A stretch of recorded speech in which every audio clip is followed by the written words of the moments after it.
Folks, Black Star Network is it. Hold no punches. I'm real revolutionary right now. Black power. Support this man, Black Media. He makes sure that our stories are told. Thank you for being the voice of Black America, Roland. Stay black. I love y'all. All momentum we have now, we have to keep this going. The video looks phenomenal. See, this difference between Black Star Network and Black-owned media and something like CNN. You can't be Black-owned media and be scared. It's time to be smart. Bring your eyeballs home. You dig?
September 15, 2023, coming up on Roland Martin Unfiltered, streaming live on the Black Star Network. We are here at the House of Hope in Chicago, where in a couple of hours, the McDonald's Inspiration Gospel Tour will kick off. We have been here doing interviews all week, and we can't wait to join the folks here in Chicago for the concert. On today's show, a black teen who was discriminated against because of his hair weeks after the Crown Act was passed will join us on the show to talk about that ordeal. Also, Representative Ro Khana of California is here tonight to give us a rundown on what Congress will be doing this fall after they've been off for almost 50 days.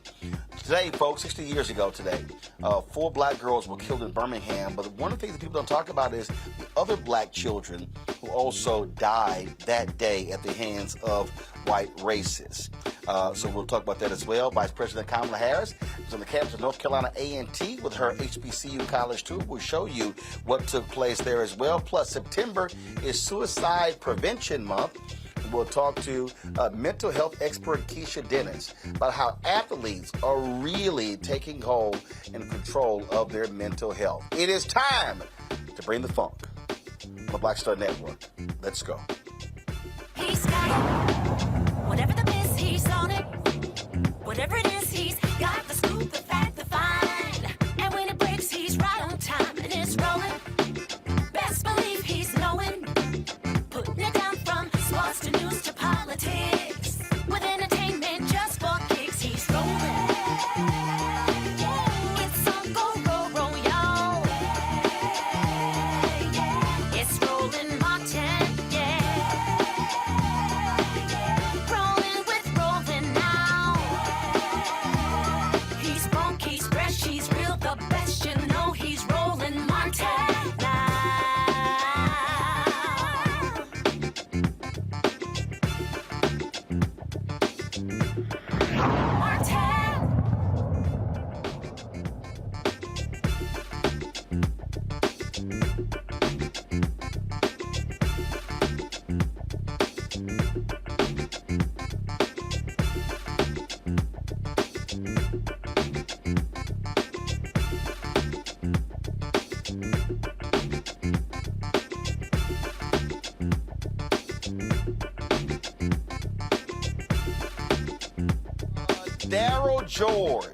Daryl George is a Barbers Hill High School junior in Mount Bellevue.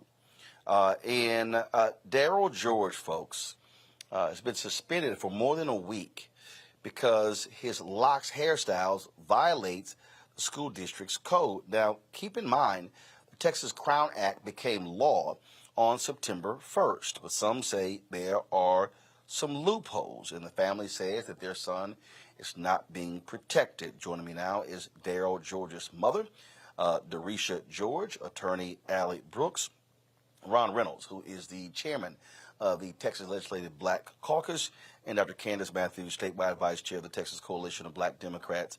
So I'm trying to understand. So Derisha, what actually happened here? So what is the school district's code when it comes to hair?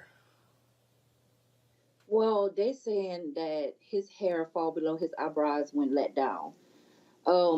It started like a couple of days before the Crown Act went in effect. They've been sending him to ISS, in-school suspension, every day since then for his hair. And as you can see in the photos, his hair is not let down. His hair is kept up neatly. It is kept up, it's well groomed, and it's off his eyebrows, off his shoulders, it's off his earlobes. So I'm not understanding how he's being violated, how he's violating their policies anyways. Allie Booker, what is this loophole? So what's happening here in terms of why he is not able to be in school?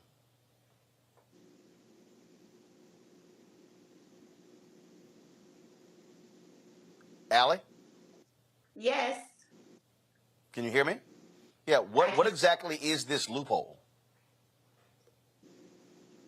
Well, the loophole that they are discussing is that, well, it's basically that the law is not defined. So the argument is that although there is a Crown Act that protects that covers texture as well as protective hairstyles, it does not cover length, or at least that's their argument. Our argument is that it does. The protective hairstyle in and of itself is protected, therefore the length would be protected underneath. Ron, I'm confused. The law is the law. It's hair discrimination. So how can they even remotely make this argument that length isn't covered? Brad, this is. Oh. Well, Brad, this is. No, hold on 1 second. Representative Reynolds, go. Okay, Brad, this is totally outrageous. We passed House Bill 567, the Texas Crown Act, to protect students like Daryl from being able to wear their natural hair and being discriminated against. This school district has a history. They started with DeAndre Arnold. That's what led us to file the Crown Act last session. This session, we got it over the hump. Roland, you know, like your viewers, some of them, that Texas is one of the most conservative states in the country. It was hard as heck to get the Crown Act passed, but we did it in a bipartisan way. And there is no reason why Barbers Hill High School is continuing to discriminate against these black students because they choose to wear locks and braids and twists. This policy is to circumvent the law. They are like no better than when they did to those Little Rock Nine and those other students after they passed the civil rights laws. They are violating the law and trying to find anything to circumvent it so that they can continue to perpetuate hair discrimination. And we won't stand for it. And I'm here as the chair of the Legislative Black Caucus to, again, put them on notice that we will continue to fight to stand up for students like Daryl and others for being able to express their natural hair and not have to conform to European standards that Barbers Hill is trying to place on Daryl and other students like him. So, Candace, what is next? How are people going, what is happening there? What does the school board say? Well, at this point right now, we have not talked to the school board just as of yet, but I did send communication to the superintendent, and what I find interesting is that I have not got a hello, how you doing, what's going on, because, I guess he's probably scared that I'm going to probably come over there and slap him with the hammer of accountability or something. But see, the thing that they have to understand is this. You don't have to like the law, but you have to follow it. Because at the end of the day, you don't like black hair and you don't like black people. But see, you're going to learn today because there is a law.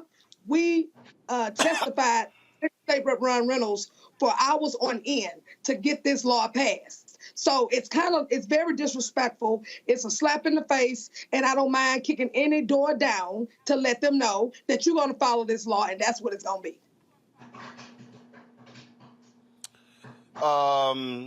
Darisha, what, so your son, he's suspended. So that means he's not in class. Correct. He's in in-school suspension. In-school suspension, but it also goes on his record. Do you, and Allie, maybe you can answer this, are y'all planning to sue the school district? Absolutely. We are going to sue them because guess what? This is the same school as Representative Ron Reynolds stated. That is the cause of the Crown Act. So let's get in there and let's get it defined.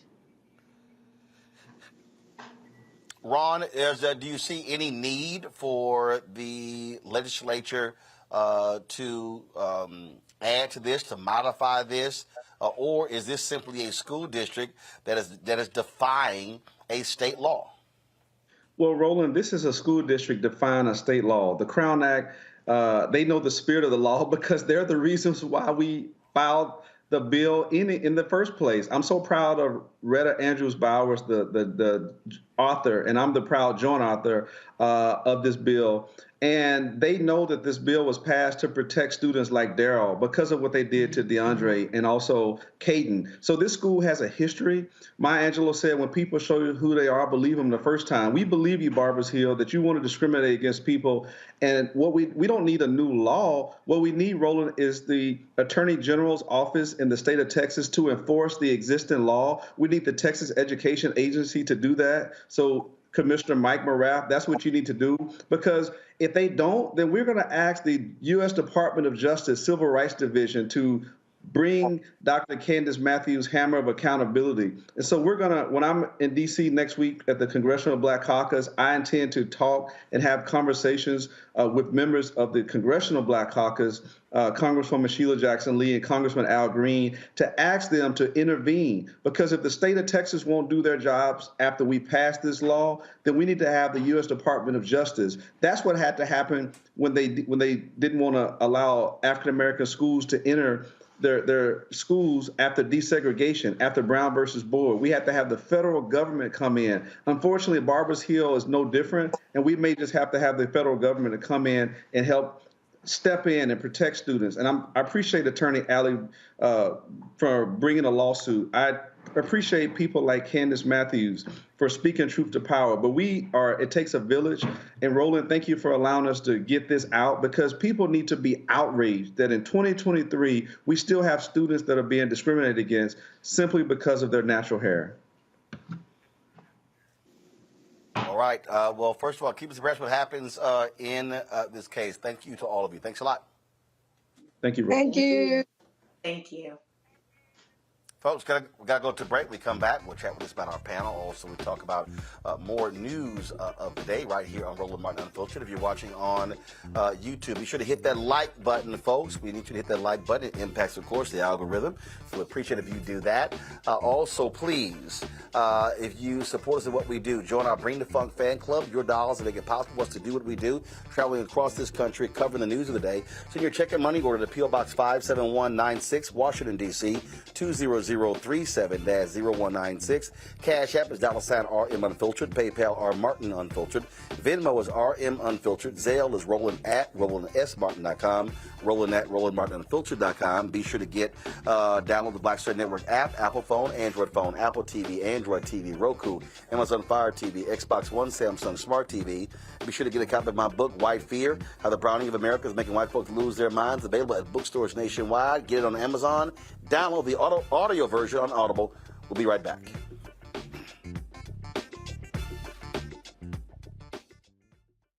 On his first day in office, with the country in crisis, President Biden got to work for us. Cutting Black child poverty in half, more money for Black entrepreneurs, millions of new, good-paying jobs. He's lowered the cost of living and prescription drugs. But there's more to do. He gets it, because we all deserve dignity, safety, respect, and a chance to do more than just get by, but to get ahead. I'm Joe Biden, and I approve this message. Next on The Frequency with me, Dee Barnes. Producer, writer, and activist Drew Dixon joins us for an honest conversation about Black women and trauma. Right here on The Frequency on the Black Star Network. Hatred on the streets, a horrific scene, a white nationalist rally that descended into deadly violence. White people are losing their damn minds. As an angry pro-Trump mob storms the U.S. Capitol, we're about to see the rise of what I call white minority resistance. We have seen white folks in this country who simply cannot tolerate Black folks voting. I think what we're seeing is the inevitable result of violent denial. This is part of American history. Every time that people of color have made progress, whether real or symbolic, there has been what Carol Anderson at Emory University calls white rage as a backlash. This is the rise of the Proud Boys and the Boogaloo Boys. America, there's going to be more of this. Here's all the Proud Boys, Dave. This country is getting increasingly racist in its behaviors and its attitudes because of the fear of white people. The fear that they're taking our jobs, they're taking our resources, they're taking our women. This is white fear.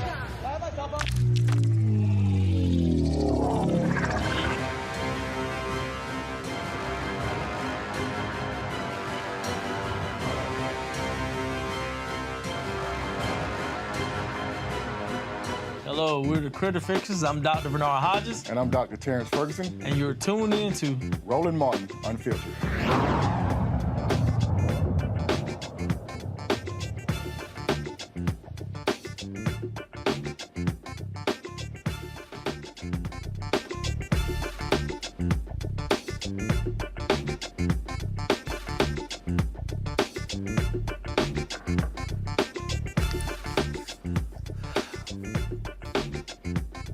Let's go.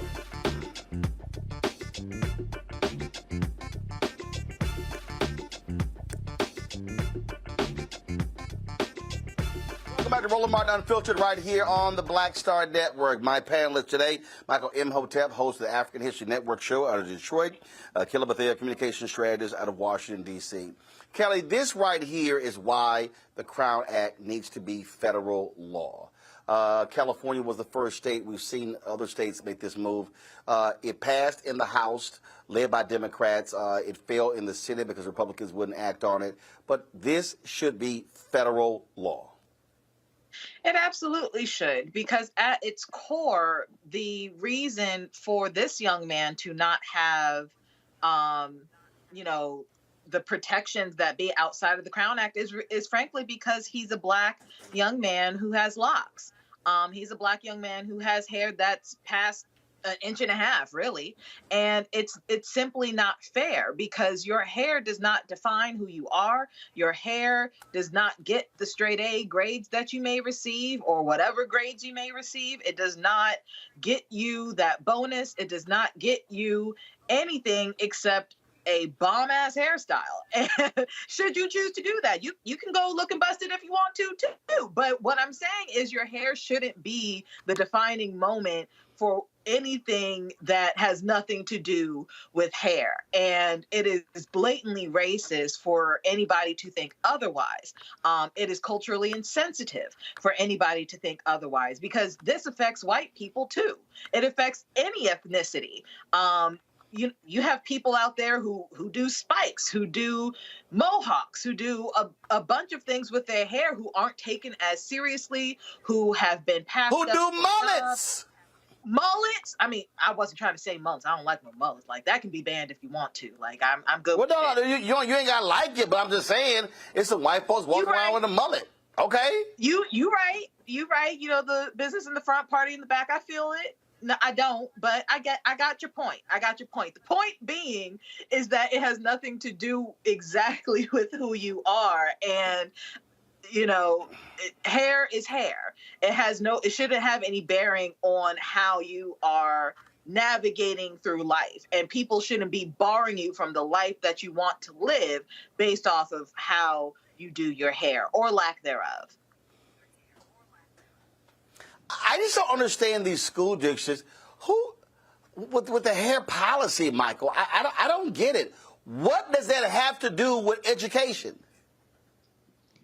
Yeah, well, Roland, I looked at the article from CNN as well as New York Times, and the questions I had was, how often do you apply this rule for white boys? Because I know white boys come with long hair. I know they're going to come with hair that's below their earlobes, things like this. So how often do you apply this for white boys? But when you look at these articles, it says that even though Daryl wears his hair pinned up, they said they still send him home because when his hair is let down, it's below his earlobes, or they deem it too long, things like this, even though he wears it pinned up. So like if you look at the article from the New York Times, they show him, they said this is how he wears his hair. So what if he wears his hair pinned up? Why are you worried about how long it is if he lets it down, but he's not letting it down in school? So, this is more dealing with white supremacy. This is more dealing with harassing African Americans, multi-aggressions, things like this. So hopefully they win this battle. Yes, it needs to be federal law as well, which is another reason why these coup plotters need to be voted out of office, because most of them in the House voted against the Crown Act when it did pass the House. It's overwhelmingly Democrats supported it. So this is another troubling story. I just, again, if you're a school district, you got a hell of a lot more issues you got to deal with in terms of policing hair. And I get dress codes, I get things along those lines. And okay, if you have a policy that it can't go over your eyes, got it. Show me, this is my deal with the school district. Show me the example of when he came to school and his hair wasn't pulled back. Mm-hmm. Show me. Yeah, I mean, show me the photo. Show me the video. Show me the video. Because if you're trying to make the argument that it can't fall in front of his face over his eyes, okay, gotcha. Show me the example of it doing that. Apparently, they don't have one. And if you can't, again, and if you can't produce that example, you need to mind your business and leave this boy alone and let him get his education so he can graduate and get up out of this school. I mean, that's the bottom line of it all. You know, I understand some hair policies, right? Like if you're in the military, you need to be uniform. There's a policy behind that. Everybody needs to look the same. So if the enemy comes through, he can't tell who's who, and y'all move as a unit. Right? If you have, you know, hair policies in the food industry, I can understand that because that can be a health hazard. That could be a safety hazard, things like that. But when we're talking about school, when we're talking about corporate, when we're talking about things that have no bearing on the industry itself, that's where the problem comes in. That's where the implicit bias comes in. That's where the racist comes in. The racism, rather, comes in. And that is what the Crown Act talks about. That's why the Crown Act needs to be implemented. And like you said earlier, that's why it needs to be implemented federally, because this issue is in all 50 states across the board. Oh, absolutely. And what gets me is when these stories happen, it's amazing how every time there's some black kid. Mm-hmm. Every time. And right. We see a lot of these cases coming out of Texas as well. So I hope they sue them. And I can't wait to see that school district have to pay a big settlement because they were stupid. Gotta go to a break. We'll be back on Roland Martin Unfiltered right here on the Black Star Network. Vice President Kamala Harris traveling to North Carolina. Speaking of North Carolina A&T, we'll show you some of what took place on that particular campus. Also, some breaking news. Prosecutor Jack Smith, he wants Donald Trump to shut up. We're going to explain to you exactly why. You're watching Roland Martin Unfiltered right here on the Black Star Network. All change is not growth. Right. But thoughtful change is real good fertilizer. And that's what has been so beneficial to us. But you also were not afraid of the pivot. Well, and I'm a black woman in business. Come on, I don't care how I dress up. I don't care who I'm speaking with. I don't care what part of the world I am in.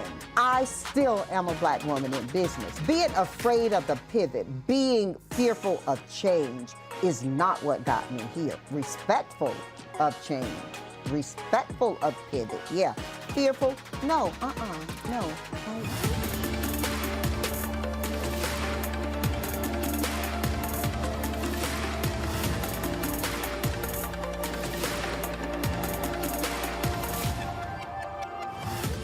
When you talk about blackness and what happens in black culture, we're about covering these things that matter to us, speaking to our issues and concerns. This is a genuine people-powered movement. There's a lot of stuff that we're not getting. You get it, and you spread the word. We wish to plead our own cause.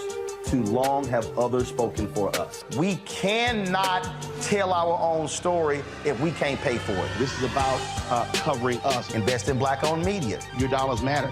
We don't have to keep asking them to cover our stuff. So please support us in what we do, folks.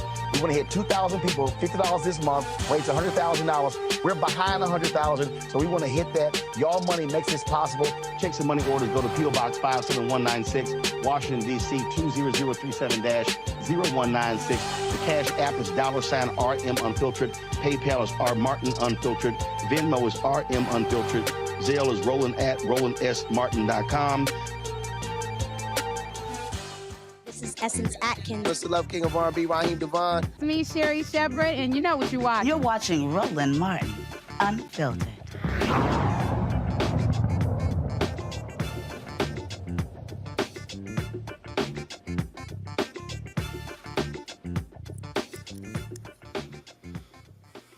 All right, folks, Republicans adjourned the House They've been gone almost 2 months. Well, now they're back in session, and already the focus is on trying to impeach President Biden. Speaker Kevin McCarthy is trying to hold on to his job because he's been pressured by the rabid dogs in the Freedom Caucus.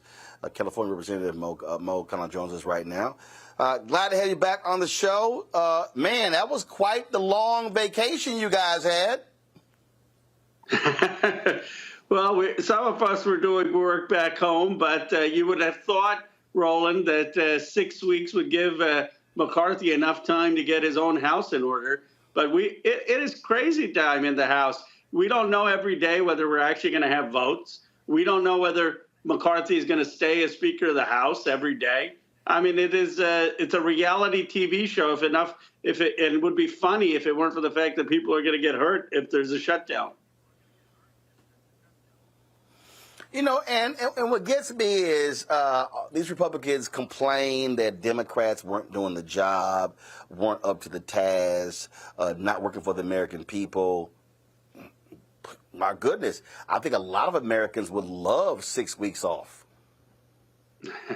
Well, I don't want to feed into the narrative that it's just 6 weeks off, because people are back in their districts and doing town halls, meeting constituents, doing trips overseas, which aren't junkets. I mean, it is important that we meet with our allies, that we make sure that we're supporting Ukraine, or make sure that we're not having a war with China and engaging in relationships. But all of that said, I mean, I do think 6 weeks is too long. It probably should have been the August recess back home. What's unacceptable is for us not to be moving forward now. I mean, why aren't we? Biden had a deal with McCarthy. Why is McCarthy reneging on that deal? Why are they putting more cuts for rental assistance right now when you know the rents are up? Why are they having cuts in food assistance for people who need that? Cuts in getting assistance to get your Social Security check? I mean, they're totally out of touch with the working class needs. There are so many different, obviously, issues that are important to the American people. And you have your counterparts who want to use the debt ceiling as a way to extract more corporate tax cuts. Are Democrats going to make clear, no, we're not going to play that game? Are they going to call these folks out for the child tax credit, causing the rate of child poverty to increase after we had a significant low? Yes, I mean, Roland, it's rare that you have a policy that has as direct an impact on people that you can see. We did a child tax credit. What does that mean? It meant families that are working class, middle class, got $300 in their pocket, or $600, depending if they had 1 or 2 kids, or more if they had more than 2 kids. And they use that money to be able to buy school supplies for their kids, clothing for their kids, food for their kids. Child poverty dropped 40% in this country. Then President Biden said, I want to extend that. House Democrats said, we want to extend that. And not a single Republican agreed to extend it. So the $300, $600 assistance stopped, and child poverty has doubled. It is as clear a policy as can be. And what that says very clearly, Roland, is that poverty in America is a policy choice. We know what would reduce it. We choose not to do it. Every Democrat, except maybe 1 or 2 in the Senate, were for this, and not a single Republican is with it. Questions for the panel. Michael, you first. All right, Representative Ro Khana, thanks for coming on and sharing this information with us. I had a question about the Farm Bill.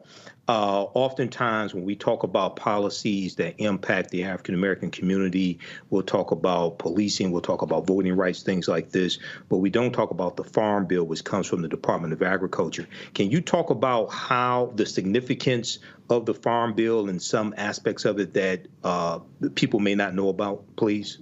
Sure. Well, you're absolutely right to talk about more broadly wealth generation and generational wealth generation and the racial wealth gap of 10 to 1. And there are many causes of that. One of it is the lack of home ownership of the African-American community, 46% to 62% in the white community. One of it is lack of black participation in the tech economy, which I've tried to work on, getting more tech companies with HBCUs. But another is the policies of racism at the Department of Agriculture, where black farmers did not get the assistance. They did not qualify for any of the assistance at the Department of Agriculture. And we've tried to, Jesse Jackson was talking about this 30, 40 years ago, and we have tried to fix that with funding targeted to black farmers to make sure that some of the black farmers that are still there get support. And that is at issue in the Farm Bill, whether that money is going to stay there, whether the president's priorities of having correction for that historical wrong is going to pass. All right, thank you. Kelly. Sure. So one of the other line items in your agenda for the fall is the National Defense Authorization Act. Can you explain to the audience exactly what that is? I also noticed in what I'm reading here that there are a lot of climate amendments regarding that that Republicans have put in that Democrats are pretty much going to reject. Can you explain why those are going to be rejected and what the solution would be in order for it to go through?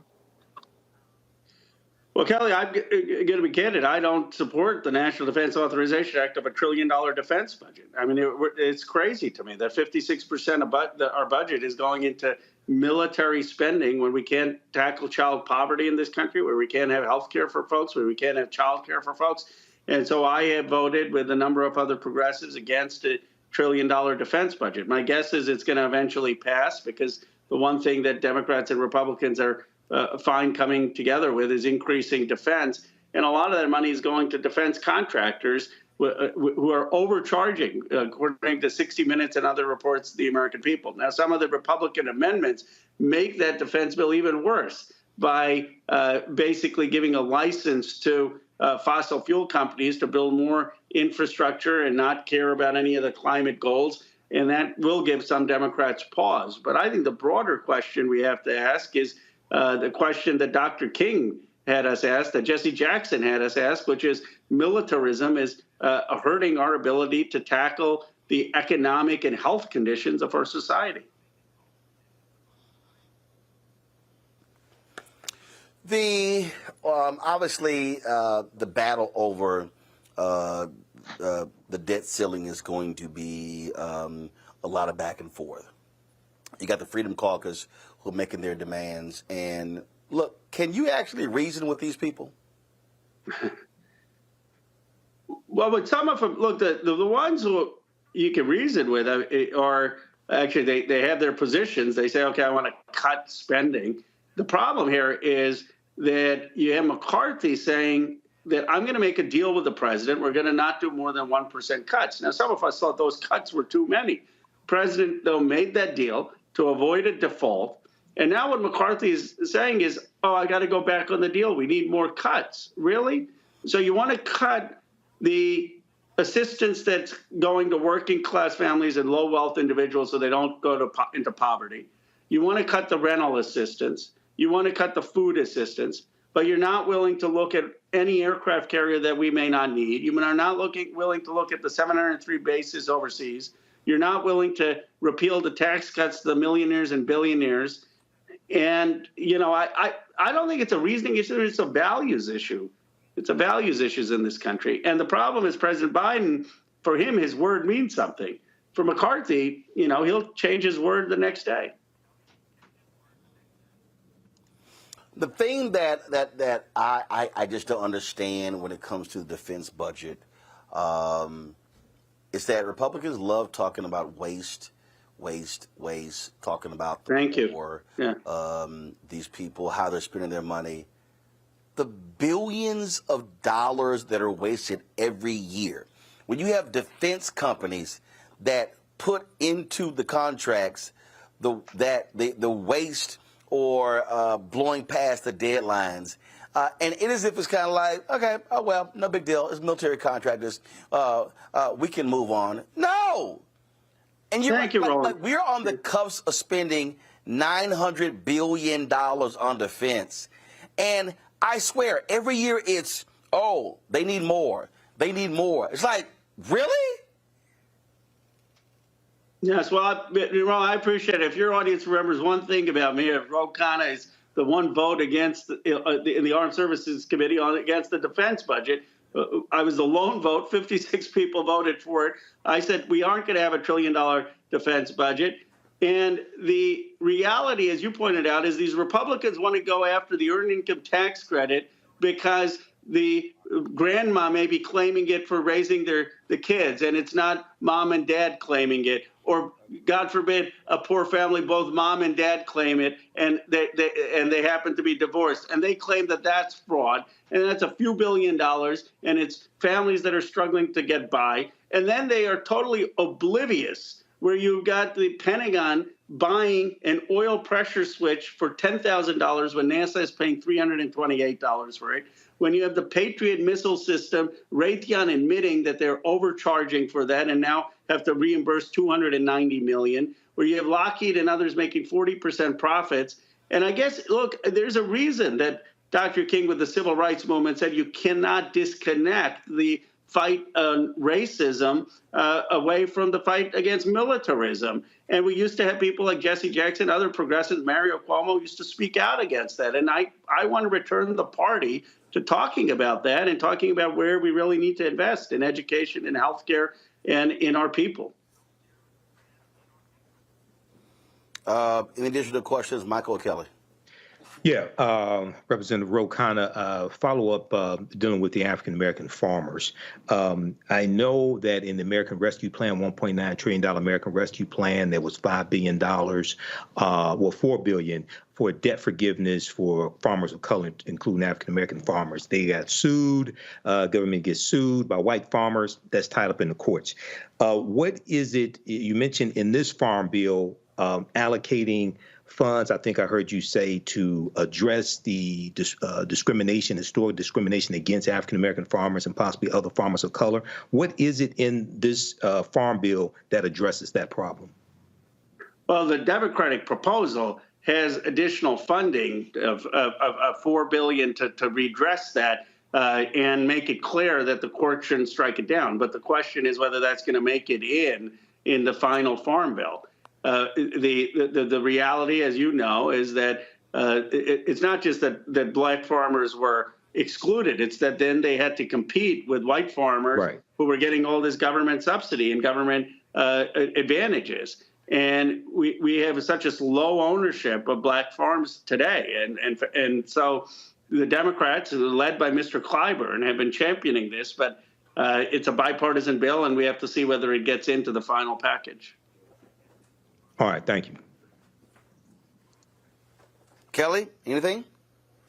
Sure. So pivoting a little bit into Biden's new student repayment plan, do you have any hesitation that it'll pretty much stay such that it's not going to be challenged by the courts? Is it more stable? Do you find it to be a little bit more constitutional? What, if anything, would you change about it legislatively so that, we can get some debt relief? I think the president's making a Herculean effort. I mean, I thought his first plan was constitutional under the HEROES Act, and I'm hoping under the Higher Education Act he's going to be able to do more debt relief. But they're doing what they can for people who've already made a lot of payments, that should go towards the principal and not just the interest. But I got to tell you, I'm talking to students, and they're going to have, many of them are going to have to start making $500, $600 payments starting in October. I had student loans, $100,000 of them. I'm fortunate. I got to go to Silicon Valley. I've done well in life. But I remember in my 20s, I had forbearance and couldn't make the payment. And then when I started making the payment, it seemed like the number kept going up because you were barely paying the interest. I mean, it is criminal in this country that we have young people graduate with $30,000, $40,000, $50,000 of debt just to get an education. And you can never overcome the racial wealth gap if you're giving people starting out at $100,000 to $200,000 in the hole. People say, well, they're going to become doctors or they're going to become professionals. Yeah, but if they happen to have generational wealth, then they're becoming doctors and lawyers, and they can buy a house. And for people who are first in their families to go to college because of 250 years of slavery or 100 years of Jim Crow or economic dislocation, and then they're becoming a professional, how are they going to get a house? How are they going to build wealth? So this is a racial justice issue. It is an equity issue. And I believe we need to even be bolder. I thought I was on the side that said the president should zero it out and let the Republicans sue the kids to get the money back. All right. Roland, I had one more Representative Ro question. Khana, we appreciate it, man. Thanks a lot. Okay. I'm sorry, Michael. Michael, go ahead. Go ahead. Real quick. Go ahead. Yeah, very quickly. California Reparations Task Force just released their 1,000-page study and about 110 recommendations to help repair the damage of a legacy of slavery, Jim Crow segregation, et cetera. How do you think, either in this Congress or the next, we can implement some of those policies at the federal level? Well, I'm for the reparations task force, but here's what I believe on reparations. I'd say reparations is why aren't we funding our HBCUs and having them have certain endowments? You can't have them comparable to Stanford or Harvard, but at least have some endowments. How are we giving black men and women opportunities to start businesses, venture capital technology? How are we doing with opportunities, investment in black farmers and black schools and black communities? With hospitals and medical centers that are needed. Those are all things that will build up communities that have suffered from historical racism. And it's one of the reasons, I just have to get a plug, that I'm supporting Barbara Lee for the Senate seat in California. And I was appalled, and she was really disrespected when you had a statement by the governor saying, well, he can appoint an African American perhaps as a caretaker, but not in the final position to actually serve the full term. I disagreed with that, and I hope he'll reconsider. All right, thank you. Thank you. With that, that was a story that Politico dropped today, stating that a couple of people who were advisors to California Governor Newsom are resigning from a super PAC that was supposed to be supporting Congressman Barbara Lee. Your thoughts on that? Well, this is how the establishment works. Look, Barbara Lee got a few $1 million, and Adam Schiff and Katie Porter, they're both colleagues of mine. I respect them. They've got $20-30 million. Now, Barbara Lee has represented Oakland, California, her whole time. There are not a lot of wealthy people there. I raise a lot more money than Barbara Lee because I represent Silicon Valley, and these are the historical challenges that African-American women and African-Americans in general face. That's why there's not a black woman in the Senate. And so to come and say someone who has worked for 30 years, who was the lone vote against a blank check in Afghanistan, who was one of the loudest voices against going into Iraq, who has the biggest grassroots support, that because she had the audacity to say that she wasn't going to accept just a caretaker, she wasn't going to accept to be passed over, now you have these people resigning from a super PAC and intimidating her financially. When are we going to say no to that? I mean, it is disrespectful to her. Even if you're not going to pick her, show her the respect. She is an icon. I said if there was a Profiles of Courage written today, Barbara Lee would be probably chapter 1 for her courage. And I am so proud to be her co-chair. And I still believe that if progressives rally around her, she can win this race. All right. Congressman, we appreciate it. Thanks so very much. Thank you. Folks, got to go to a break. We'll be right back on Roland Martin Unfiltered. Before we do so, be sure of your YouTube, hit that like button, folks. I see y'all commenting. Certainly hit the like button. It has an impact on the algorithm. So we want you to be, we should easily be over 1,000. We should be hitting 2,000 likes every single show. We want you to also support us in what we do. Your dollars are critically important for us to do the work that we do here. We don't get the support that we did mainstream white media gets when it comes to advertising agencies. We also don't charge a subscription fee for this show. So your donations are critically important. If you want to join our Bring the Funk fan club, multiple ways you can do so.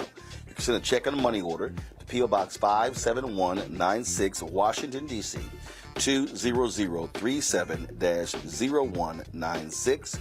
Cash App is $RM Unfiltered. PayPal is R Martin Unfiltered. Venmo is RM Unfiltered. Zelle, Roland at RolandSMartin.com. Roland at RolandMartinUnfiltered.com. Don't forget, when you buy a copy of my book, you also are supporting this show as well. All proceeds go back into the show. And so you can get White Fear, How the Browning of America is Making White Folks Lose Their Minds. Available at Ben Bella Books, Amazon, Barnes & Noble, IndieBound, Bookshop, Chapters, Books A Million Target. You can get the audio version on Audible. And of course, we also want you to support us by downloading the Black Star Network app, Apple phone, Android phone, Apple TV, Android TV, Roku, Amazon Fire TV, Xbox One, Samsung Smart TV. You can also watch our 24-hour, 7-day-a-week streaming channel. It's available on Amazon News. If you go to Amazon Fire, pull up Amazon News, you can check it out. You can also tell Alexa, play news from the Black Star Network, and you can hear that. In addition, you can watch us on Plex TV. Simply go to Plex TV, search for Black Star Network, or go to Live TV. We're under News and Opinion. We'll be right back.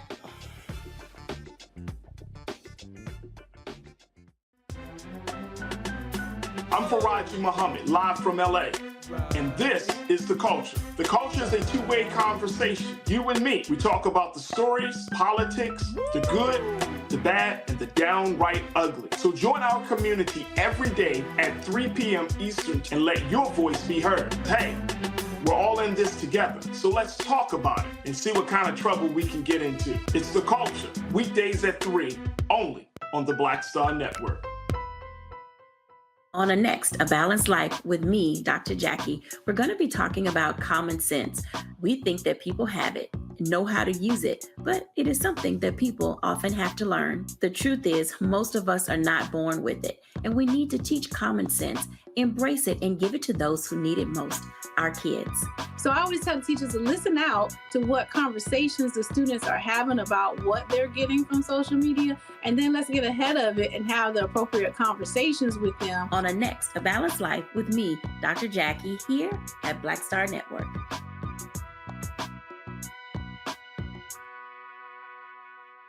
Next on the Black Tape with me, Greg Carr. What do Deion Sanders, a lawnmower, and the phenomenon of invisible labor all have in common? They're all now part of, shall we say, a colorful lore at our historically Black colleges and universities. Our Master Educator Roundtable convenes to explain it all as we explore the good, the bad, and the downright ugly of one of Black America's national treasures. That's next on the Black Table, right here on the Black Star Network. Farquhar, executive producer of Proud Family. Bruce Smith, creator and executive producer of The Proud Family, Louder and Prouder. And you're watching Roland Martin Unfiltered.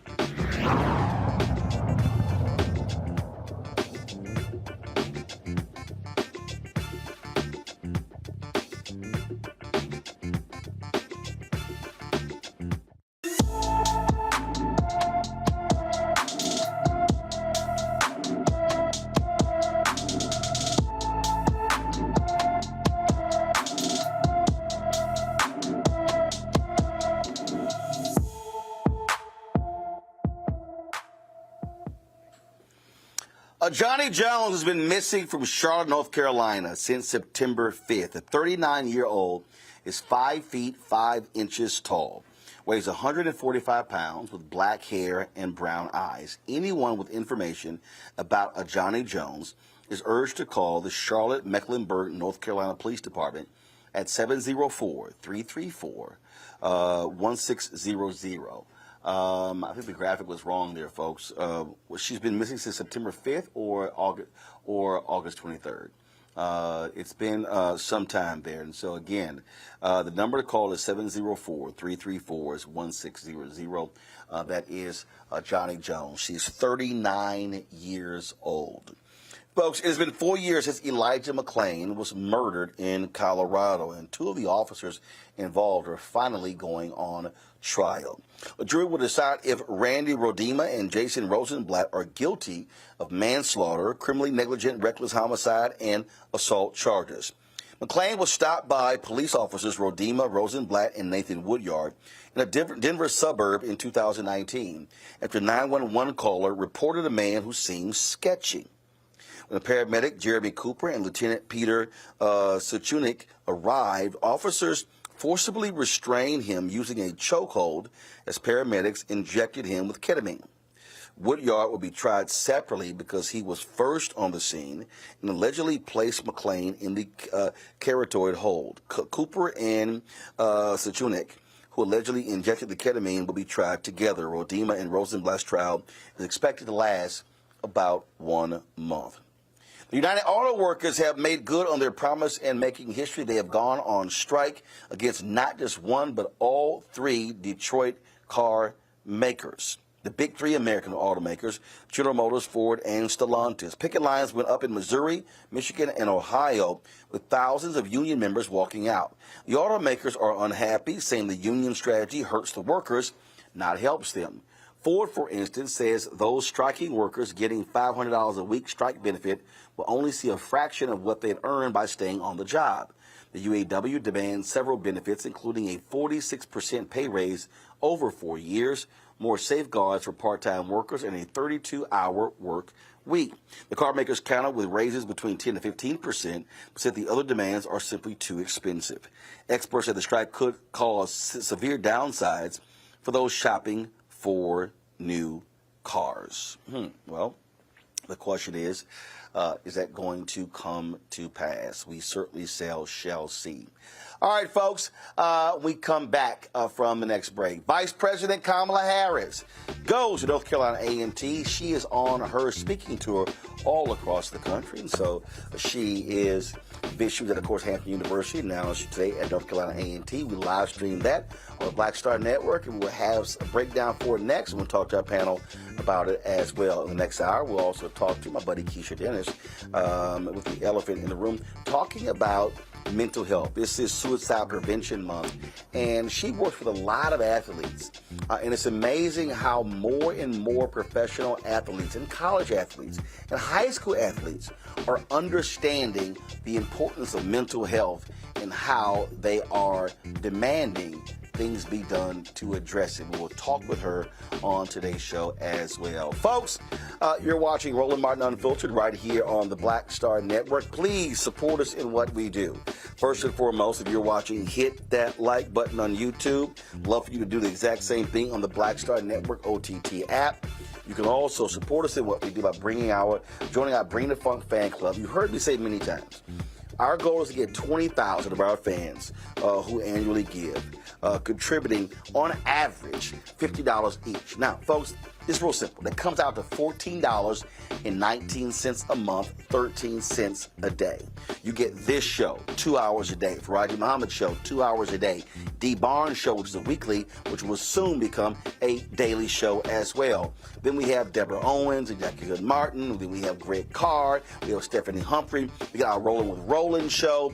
You see the great interviews with Janice Howrod and John Hope Bryant. You've been seeing as well. You're getting all of that. You get the live streaming of events with the Vice President and other things happening around the country. When rallies are happening, events recovering. You're getting all of that. Folks, what you're getting right here on this show, nobody else is doing. And it's no shade, but the reality is this here. The Griot, Ebony, Essence, Black Enterprise, Blavity, Urban One, none of these people are doing what we are providing every single day. When people say, man, I wish we had some people who can cover our stories, right here. We're not interested in mainstream media being the only place where we can hear our stories. We are speaking to the issues that matter the most, and so your donations are critical. When I launched this show 5 years ago, people told me I should be charging a subscription. But here's the reality.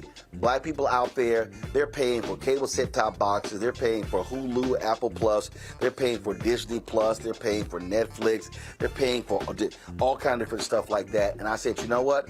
We want to make sure our show and our information goes out to the masses. So I said, we're going to put it out there on YouTube, on Facebook, on Instagram, on Twitch, now our OTT app, now on Amazon News, now on Plex TV. I got a big announcement on Tuesday. But your support is critical. The advertisers out there, they are not spending the money with us. Those three automakers, Ford, they've no money spent with us. We had a deal with General Motors last year. I wanted a multi-year deal. Nothing being spent with us this year. Stellantis, nothing. Toyota, nothing. I can go down the line of major companies that black people spend their money, nothing being done. We have a partnership here the reason I'm in Chicago right now, we have a partnership with McDonald's. We signed a multi-year deal with McDonald's. Appreciative of that deal. But most of these companies don't even want to sign multi-year deals. But guess what? I see their ads on the Fox News. I see their ads on CNN. I see them on MSNBC. But they don't support black-owned media. And so your support is critical. And so please send your check and money order to P.O. Box 57196, Washington, D.C. 20037-0196. Cash App, $RM Unfiltered. PayPal or Martin Unfiltered. Venmo is RM Unfiltered. Zelle is Roland at RolandSMartin.com. Roland at RolandMartinUnfiltered.com. Folks, we'll be right back. Hatred on the streets, a horrific scene, a white nationalist rally that descended into deadly violence. White people are losing their damn minds.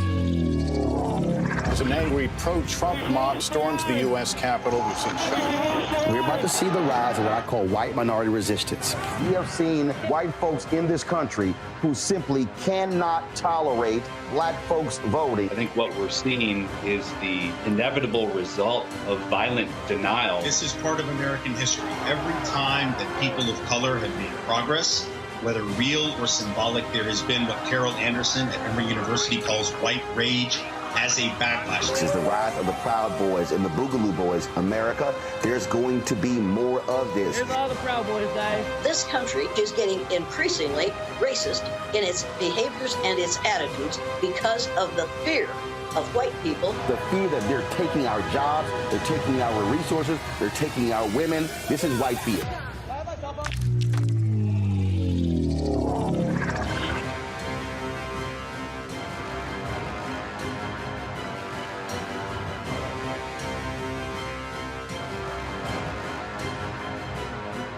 Next on The Frequency with me, Dee Barnes. Producer, writer, and activist Drew Dixon joins us for an honest conversation about Black women and trauma, right here on The Frequency on the Black Star Network.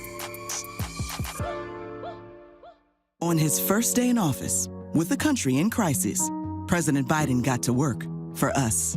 Cutting Black child poverty in half, more money for Black entrepreneurs, millions of new, good-paying jobs. He's lowered the cost of living and prescription drugs. But there's more to do. He gets it because we all deserve dignity, safety, respect, and a chance to do more than just get by, but to get ahead. I'm Joe Biden, and I approve this message.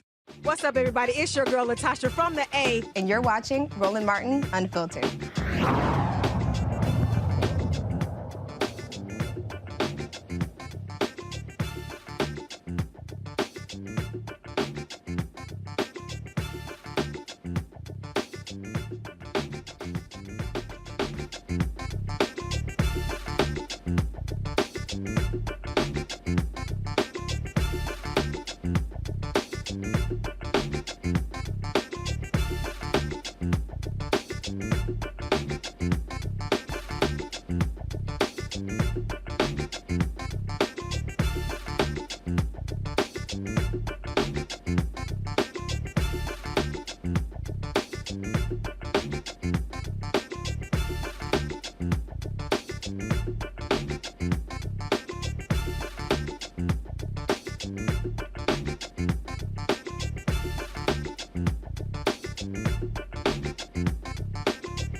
One of the things that you keep hearing people attacking Vice President Kamala Harris, saying she's a drag on President Joe Biden and the ticket, that he should somehow drop her. They talk about these poll numbers.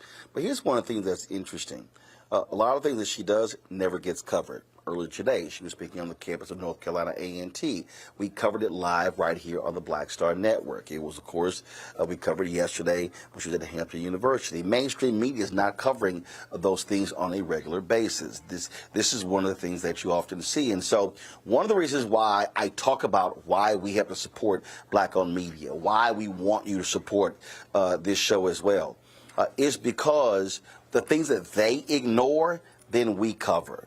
And I made it clear to my team, every HBCU campus that Vice President Kamala Harris goes to, we're going to show on the Black Star Network, because those students deserve it. And again, her voice needs to be heard. So when people say, oh my goodness, you know, we never see Vice President Kamala Harris, we don't know what she's doing, she's not doing anything. And you see a lot of stupid people make those comments. And so when I hear them say that, I then go, well, clearly you don't watch Roland Martin Unfiltered.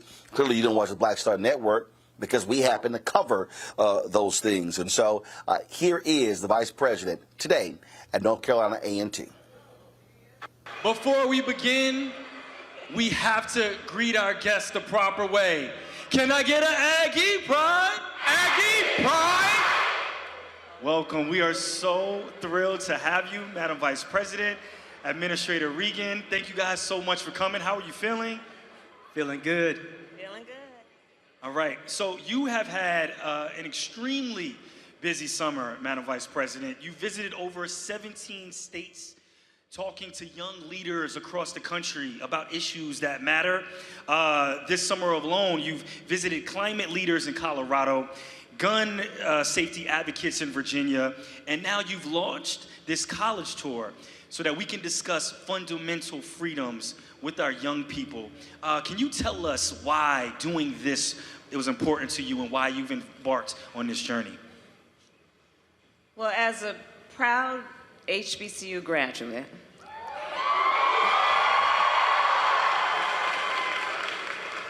it was very important for me to start this tour at some of the most distinguished, exceptional higher education institutions in America, and that is why I'm here at A&T.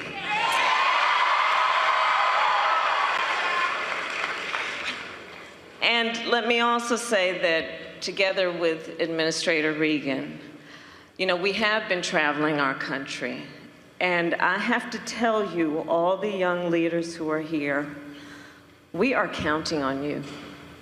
We need you.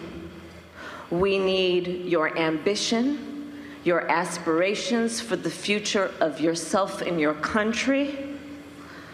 I strongly believe that you have already decided to be leaders. That is why you are here at this school. And as you continue in your role of leadership, you are going to make a fundamental and profound difference for the betterment of our entire country and the world. So I'm here on this tour to remind you of everything that you learn here, which is you stand on the shoulders of extraordinary Americans. You stand in the path of that legacy. They held the baton for the time they had it, and then they passed it to us and to you. And the challenge will be what we do while we carry the baton.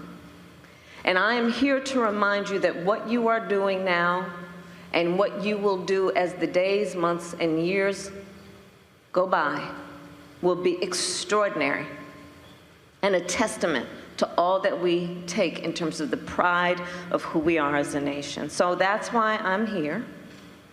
And I'm here because I also feel so strongly that you must have the freedom to live your best life. And that means the freedom to make decisions based on having freedom to have access to the ballot when you want to vote, the freedom to make decisions about your own body, the freedom to love who you want to love, freedom from violence, freedom to have opportunity and access to opportunity. All of that I want for you.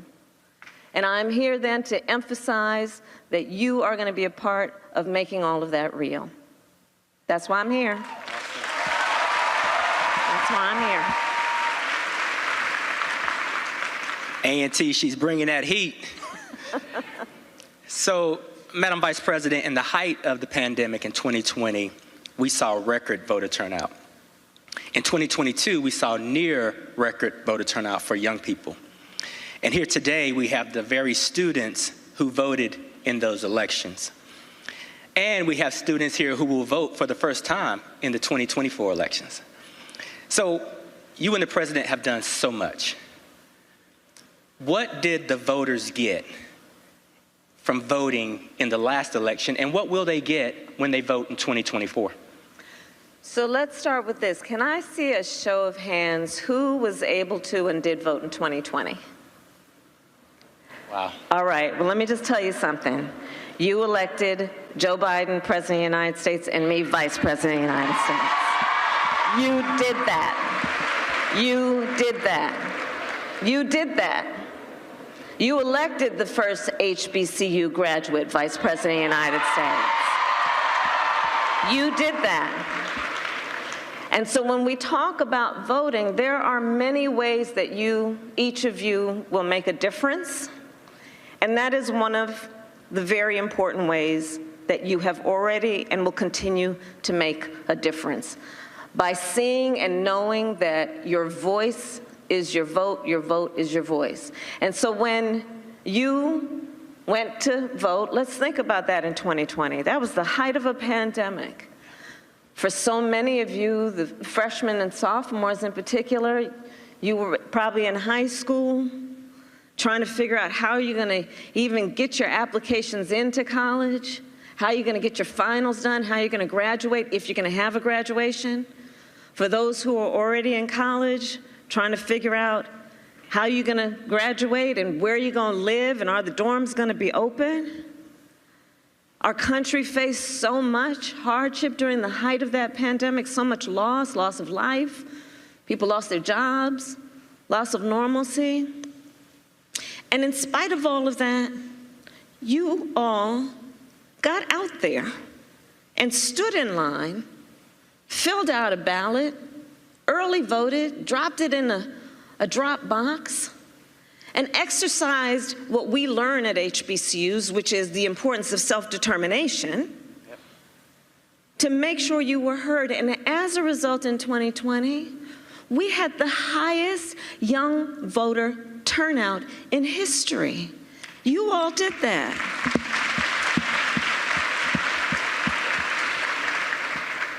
And Michael, what I like to think about is that folks put in their order. And so they said, for example, our HBCUs are centers of academic excellence, but for too long have been underfunded. And so pay attention to that. And because you voted, we, Joe Biden and me and our administration, have put over $7 billion into our HBCUs.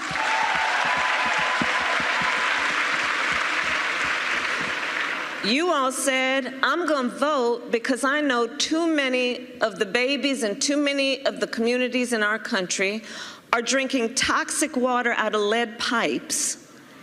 And it is time that is addressed because it is having an impact on their health and learning abilities.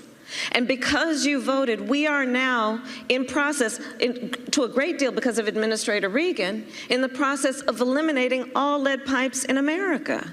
Because you voted and said during the height of the pandemic, it's not right that some people don't have access to or cannot afford high-speed internet. It is not a luxury, it is a necessity in life. And because you voted, we are now on the path to ensuring all families and individuals will have access and be able to afford high-speed internet. You voted and said, y'all got to deal with these student loans. Because especially we know for HBCU students, we're talking about a majority are on Pell Grants. Many are first in the family to go to college and should be able to study and not have to worry about whether they have to take a job based on their income alone versus what they want to do in terms of their passion. And so we have been reducing payments for student loans, and I'll say to the juniors and the seniors who are here, look up what we're doing. It's called SAVE, S-A-V, it's an acronym that is for the reduction of student loan payments to zero with zero interest if you come out of school making less than $30,000 a year, which for a lot of the types of jobs that are public interest would be in that salary range. So these are some of the many examples of why when you voted, it made a difference. Because be clear, you vote for something, but you gotta also look at like who's on the ballot.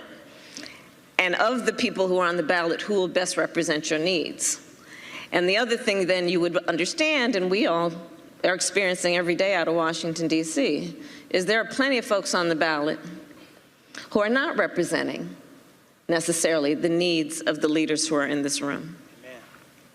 You know, it's surreal when you talk about voting and access. I voted for the first time right here in this room. I'm a proud graduate of North Carolina A&T, and the voting booths were set up, and I remember how proud I felt casting that ballot. Now there are so many laws that are attacking our right to vote. Like you said, young people came out in record numbers in 2020, and now there are so many different bills that are being presented to try to stop that from happening. Can you talk to us a little bit about what we can do to combat those attacks on our right to vote? Terrence, you can be more correct. You know, listen, I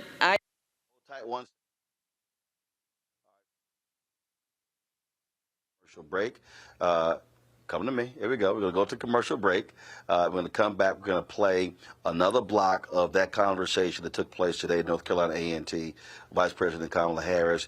Later in this hour, we'll talk about this being Suicide Prevention Month with Keisha Dennis, a mental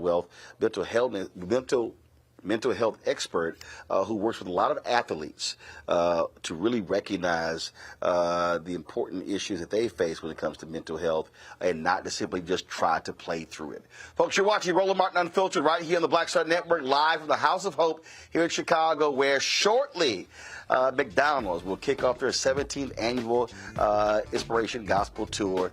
We are here, been here all week. Can't wait for that to happen and show you, beginning next week, a lot of the interviews that we've had.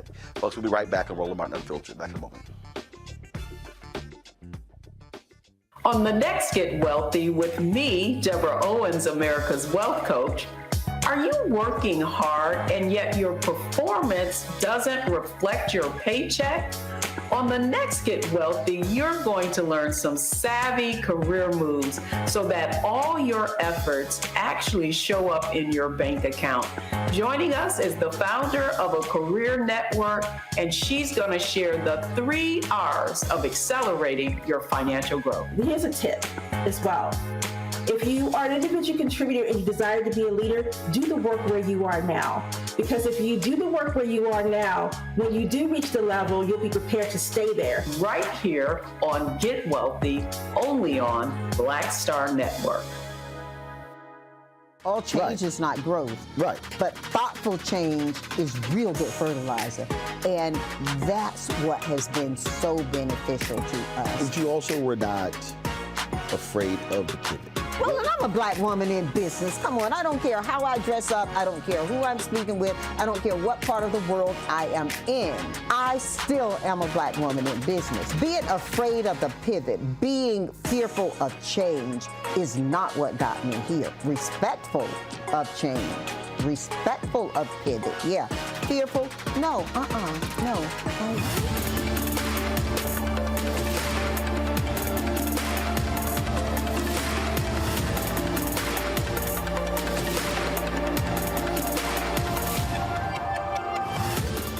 President Biden has delivered for Black America. More funding for Black entrepreneurs. Millions of new good-paying jobs. He's lowering the cost of medications and the cost of living. Joe Biden is delivering for us, and that's the facts. Hi, everybody. I'm Kim Coles. Hey, I'm Donnie Simpson. Yo, it's your man Deion Cole from Blackish, and you watch Roland Martin Unfiltered.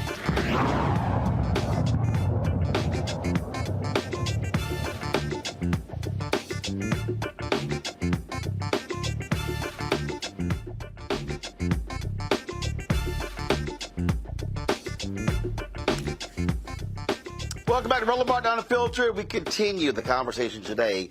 Vice President Kamala Harris on the campus of North Carolina A&T. Traveling this country, I'm fully aware. I do believe there is a national agenda which is about a full-on attack against hard-won, hard-fought freedoms.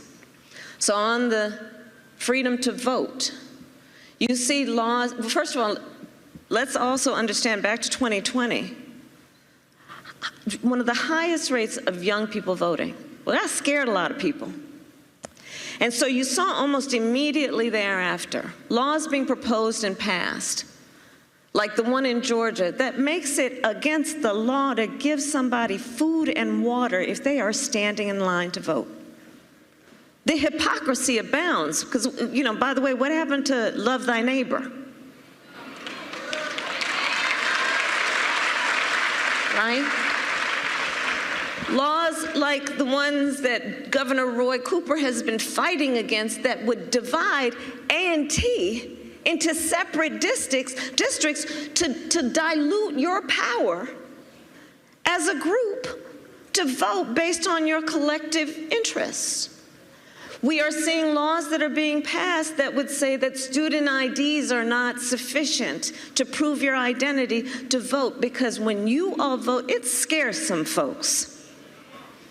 But when you vote, you have the ability to determine the future of our country in a way that might challenge a lot of people's notions about what is possible and who can possibly do it. And so when we look at these attacks on voting, let's understand that there is an effort to make it more difficult for you to vote so that you don't vote. Not to mention those who would suggest that, oh, if you vote, it won't make a difference.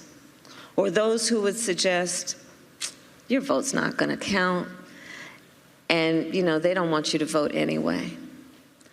And I think it's really it's powerful when we understand when people are trying to suppress our vote and make us feel small, and to make anybody feel like they don't matter and don't count. And don't fall for it.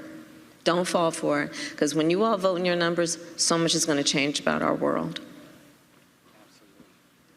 Well, Madam Vice President, you know, you're no stranger to justice. And I believe that this administration has such a strong position on environmental justice because of what you bring to the table. Thank you. I believe as district attorney in San Francisco, you established one of the first environmental justice units of any prosecutor in the country. Yeah. In addition to environmental justice, I think with your leadership, we are making historic investments in climate change to reduce the climate anxiety that so many of our young people are facing. Yeah. When you think about environmental justice, when you think about climate change and the climate crisis, what goes through your mind? What are you thinking when people talk and approach you and say, what is this administration doing to address the climate crisis? Well, first, let me again acknowledge your leadership as the administrator of the EPA, because you've been extraordinary, Michael Regan. You've been extraordinary. And bold.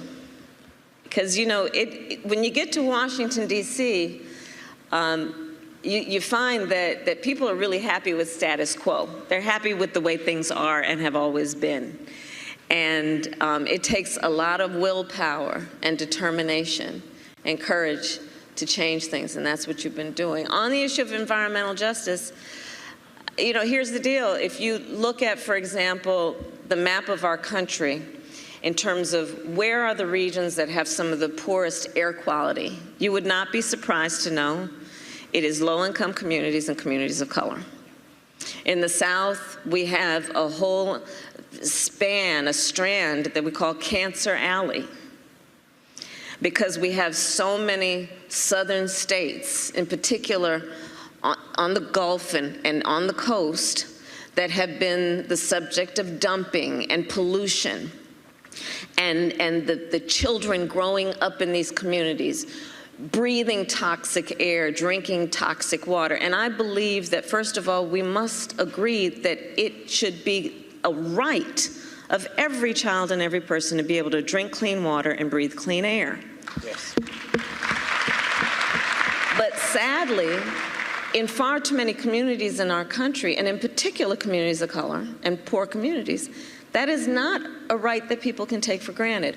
So the work we have been doing has been about addressing right now the extreme climate changes that we are seeing, and paying attention to equity, paying attention to the fact that when we address it around adaptation and resilience to the hurricanes and the floods, that we recognize these extreme climate occurrences, they affect everybody, but they don't impact everyone equally. And I'm just going to diverge from this point to make another point.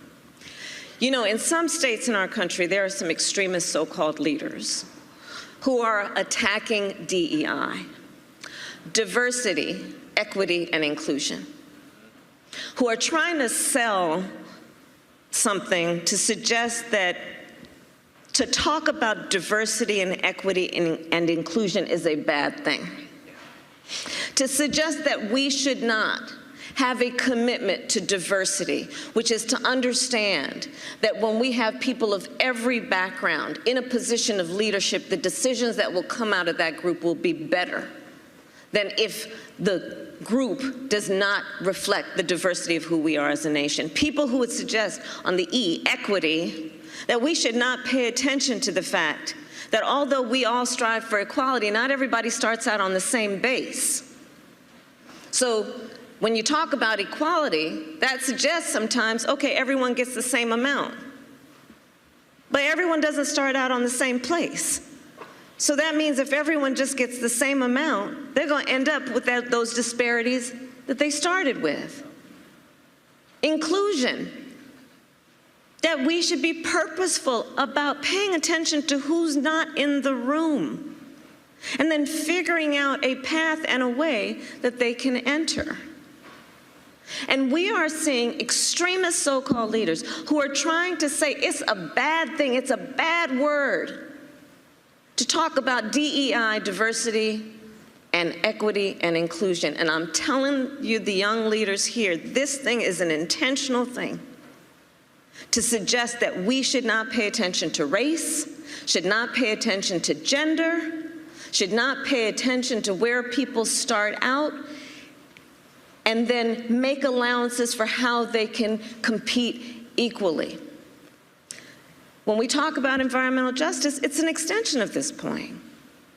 Let's understand this extreme climate affects everybody, but not everybody equally. So we need to put extra resources into poor communities, into communities that historically experienced the worst effects of hurricanes and floods and the climate crisis. And so that's what environmental justice is. It's about, for folks who come from an urban community, knowing what we talk about in terms of, in so many of our cities where there's low-income housing, there are no trees and a lot of concrete. And so as the temperatures start to go up around the globe, that concrete will generate and reflect heat in a way that that community will actually suffer more consequences from this heating planet than communities that have trees. That's what we talk about when we talk about environmental justice. And it is rooted in the importance of equity and fairness. Well, thank you for that. And I think it's important for the folks out here to know that she speaks dispassionately at a cabinet meeting to the president and to world leaders all across the world. It matters. Leadership matters. So thank you for that perspective and representing that perspective. I want to build on it a little bit because we have Terrence, myself, and you, three proud HBCU graduates sitting on the stage on the campus of North Carolina Agricultural and Technical State University, the largest black HBCU in the country. Yeah. And when we think about the shoulders that we stand on, yeah, and all of the people it took to get us here, there are some forces across the country that are trying to remove that history from our schools. And we all saw you down in Jacksonville, Florida. We were cheering you on. When you see those attacks that even go further beyond DEI, environmental justice, and begin to get into our history books to erase the very essence of who we are, what do we do with that? We elect them out of office. Let's start with that.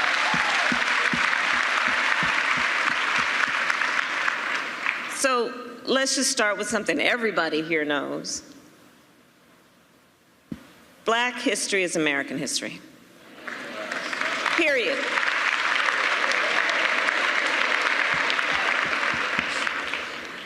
And America's full history must be taught.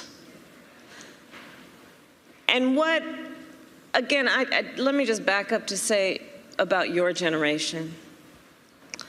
You all have been born at a time where in your whole entire life, you have known the climate crisis. In your whole life, you have known the significance of gun violence. In your lifetime, you have seen the Supreme Court take a constitutional right that has been recognized. And in your lifetime, there are people that are trying to turn the clock back in such a bold and unapologetic way to suggest that we should not teach America's full history. My godmother was one of the first people to start a Black Studies department at a school in California called San Francisco State. And that was back in the 60s.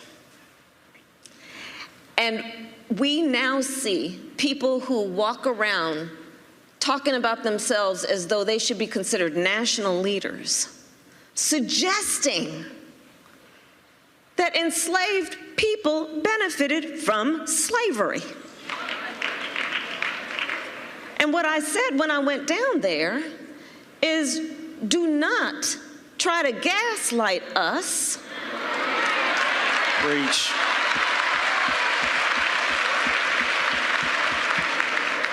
As you insult us. But this is happening where, again, elected extremist so-called leaders are pushing this agenda. We cannot sit passively by while this happens. You know, there's this story about 2 frogs and 2 pots of water. Okay, so here's how it goes. 2 pots of water, 2 frogs. In the first pot, you drop the frog in the pot of water and you slowly turn up the heat. And that frog will just kind of hang out and, oh, it's getting a little warm in here. And then the water starts to boil and that frog perishes. In the second pot of water, you start the water boiling and then you drop the frog in it. That frog jumps out. Let's not be that first frog. Let's not be that first frog. And so the other point that I would make is then they talk about, well, let's debate the point about whether enslaved people benefited from slavery. Are you kidding me? That is not a debatable point, and we're not falling for the okie doke.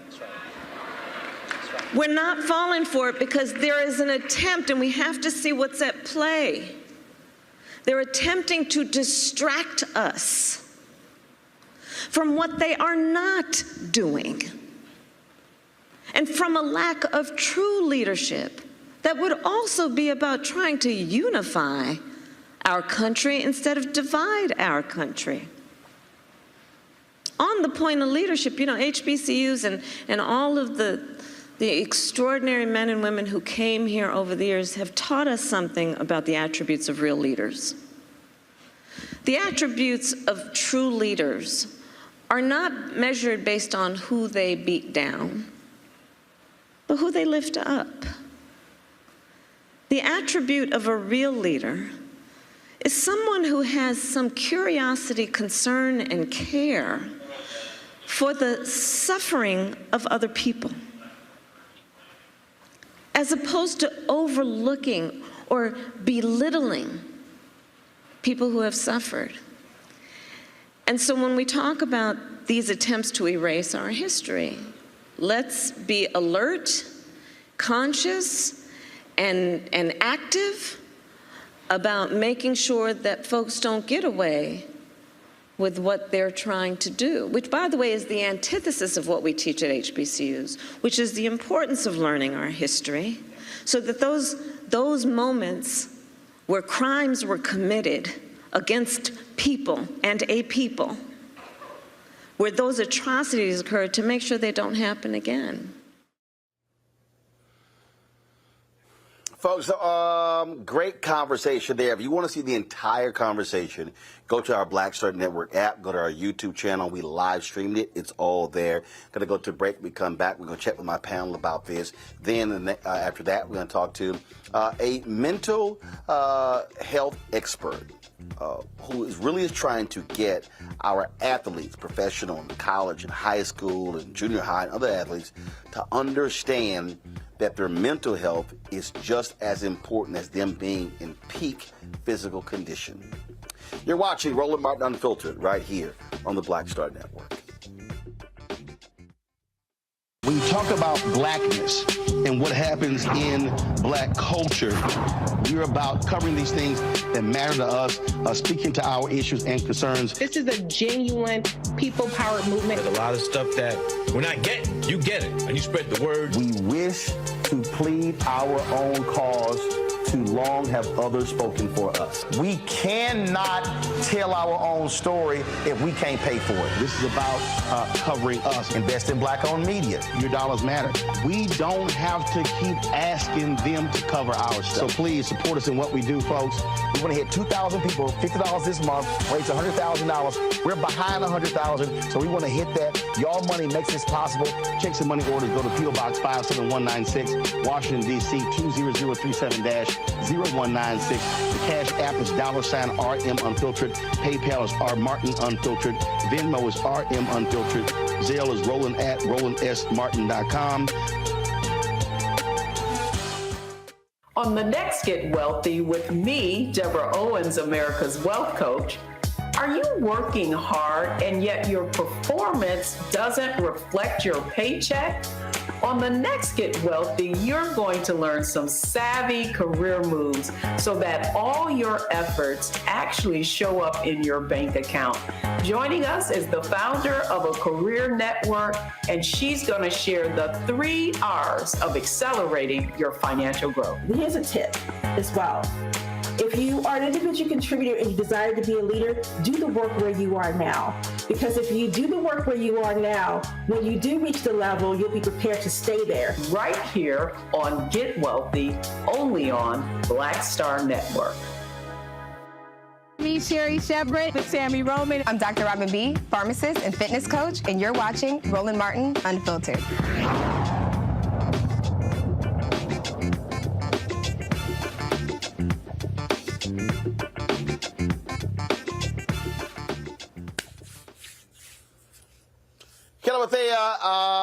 Michael as well. They're on our panel today. Glad to have both of them here. Kelly, I'll start with you. Here's the thing that's interesting to me. When I listen to a lot of these yahoos, these simple Simons out here, especially a lot of these black haters, they constantly are trashing Vice President Kamala Harris. Oh, she doesn't discuss black stuff. We heard a whole bunch of that here. But see, that's what happens when they aren't paying attention, when they are listening to mainstream media that is not actually covering the vice president in depth. You're absolutely right on that. And to be fair, outside of VP Harris, you didn't really get a whole lot of media coverage with vice presidents anyway. But the difference here is this is an historic vice presidential pick. She is the first Black woman. She is the first woman of color, being that she is biracial. She is the first HBCU graduate. She is the first woman, period, to hold this office. And it is a disservice to the historical implications and impact of this. And it is a disservice to herself. It is a disservice to this country that we don't have this kind of coverage on mainstream media to the extent that it needs to be. Because, like you said, when you don't, you get that, BS narrative of she's not doing anything. She doesn't care about Black people. She doesn't have any awareness of Black people's issues, et cetera, et cetera. This is a Black woman. She already innately knows Black issues, but she's actually a proponent of getting them solved, as evidenced by conversations like this. But again, like you said, we don't see that, and that's a problem. But regarding this particular event, I think it's absolutely incredible. even though she is a historic pick, you didn't see vice presidents before her paying attention to us to this extent. And that is something to be commended and revered. I'm incredibly proud to be an HBCU grad myself, so I'm beaming with pride on several fronts on this. But she's doing the work, and she's putting in the work, and it needs to be recognized, and it needs to be valued. We saw this week all of these white columnists, Michael, talking about, how Vice President Kamala Harris is a drag on the ticket. Dude, I can't think in my lifetime any vice president or people are going, you know what, I'm not going to quite vote for that person because of who the vice president is. They're voting for that person. And I don't even care about Biden's age. People are still judging the administration really on him. And so I think it's a bunch of BS when you hear these folks talk about, Biden really should replace Kamala Harris as vice president. That is not going to somehow be, there you go. He got rid of her. Boom. I'm definitely voting for him now. Yeah, Roland, so I think it was either Wednesday or Thursday on Morning Joe when David Ignatius was on talking about a op-ed article in the Washington Post entitled President Biden should not run again in 2024. And in that article, he talked about how Vice President Kamala Harris should not be on the ticket in 2024. He caught a lot of backlash. There are people on MSNBC that disagree with him. I know Reese Colbert did an Instagram video. She cussed him out, basically. She really disagreed with him. So it's a lot of this deals with misogyny and anti-Black sentiments. That's what this really boils down to. And for the Black social media disinformation agents that are putting out negative things about Vice President Kamala Harris that are not true, I wouldn't even say that they're following mainstream media not covering her.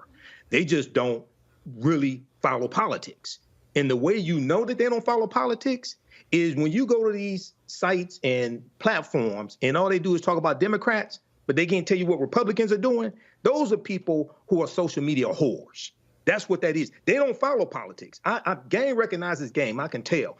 But very quickly here, something that Vice President Kamala Harris talked about is in the reparations recommendations coming is either from California, San Francisco, or both, because there's overlap. But one of the things they talk about how is inner cities, especially communities that have a high African-American population, suffer from a lack of trees. That's a history of redlining, history of expressways running through our communities. And trees provide shade, they provide cover, and they lower temperatures in those communities. When you have higher temperatures in the African-American communities, it causes us to have higher energy costs. It also causes us to have higher rates when it deals with heat-related illnesses and heat-related deaths as well. Okay, so if, for instance, people just read the article from thegrio.com, Earth Day and Every Day, Trees Tell Neighborhood Stories in Black and White. And also National Public Radio has an article about this as well. This is real. And this deals with the result of policies. And the infrastructure bill, the $1.2 trillion infrastructure bill, one of the things that is starting to address is starting to repair the damage in African-American communities as a result of the Interstate Highway Acts in 1952 and 1956. Well, I just think that, again, when you see these articles, and then when you start seeing one after another, and it wasn't just David Ignatius, Kelly, it was Josh Barrow, right. And CNN had him on, and they had the two anchors, and they had him, and they had Andrew Yang, and I'm sitting here going, y'all can find nobody black? And I love, like, Barrow was so stupid. He's like, well, you know, she doesn't come from a place where traditionally they have lots of African-American voters, so therefore she doesn't have a large black political base. And I said, you stupid. If Joe Biden even thought about trying to take Kamala Harris off the ticket, he would be DOA. The backlash from black people would be vicious, Kelly. And I'm trying to think, who was the last, and y'all know, I know this stuff at the top of my head. Who was the last vice president that got replaced? The one I could think about was during second term of Abraham Lincoln, when he replaced the first vice president with Andrew Johnson. That's the one I could think of. And that didn't end up. Johnson, that didn't turn out well. But the point is, well, he won. Yeah. Because when Lincoln got assassinated, we got one of the biggest racists in American history in the Oval Office. Yep. But that's what I'm saying, Kelly. If they even you make that move, oh my God, the black backlash would be crazy.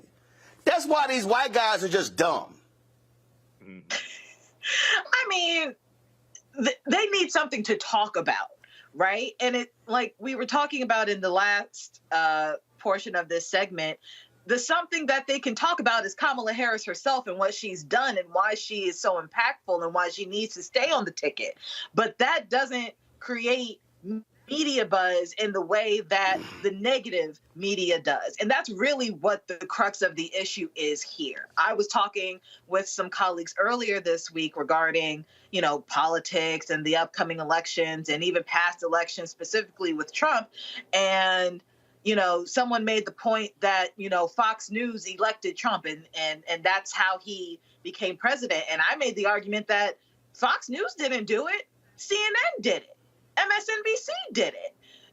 These relatively left-wing, progressive, left of center news outlets did it. Why?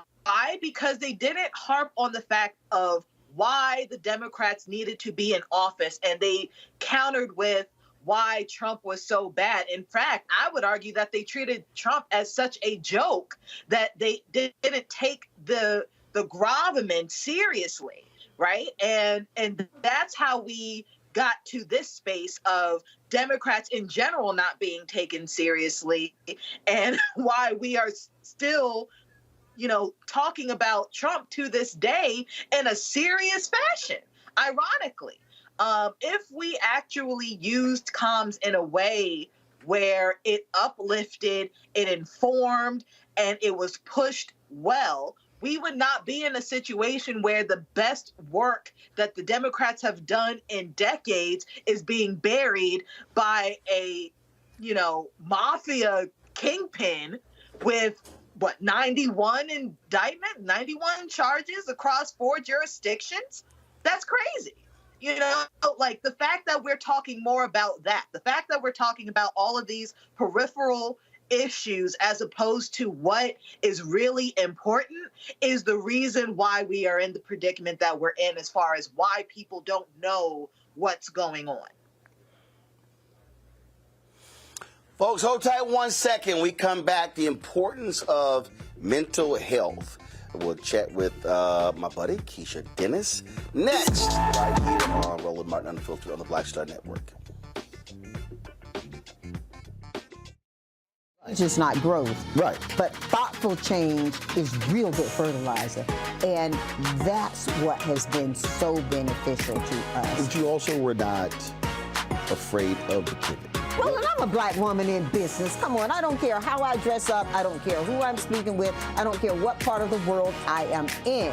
I still am a black woman in business. Being afraid of the pivot, being fearful of change is not what got me here. Respectful of change. Respectful of pivot, yeah. Fearful? No, no.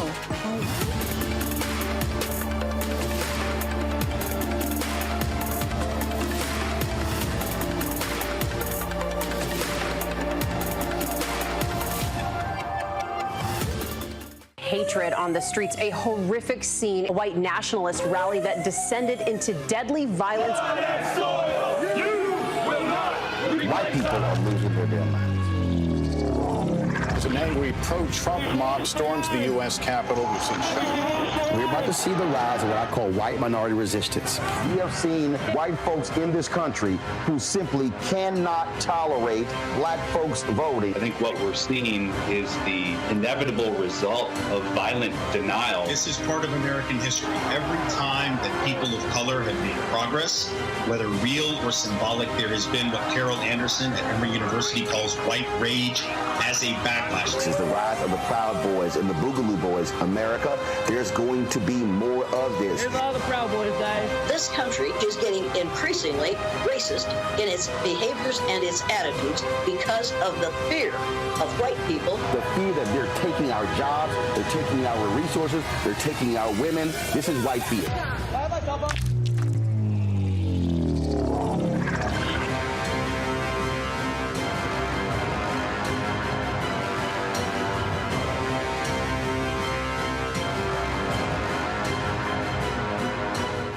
It's John Murray, the executive producer of the new Sherry Shepherd Talk Show. This is your boy, Earthquake. And you're tuned in to Roland Martin, Unfiltered.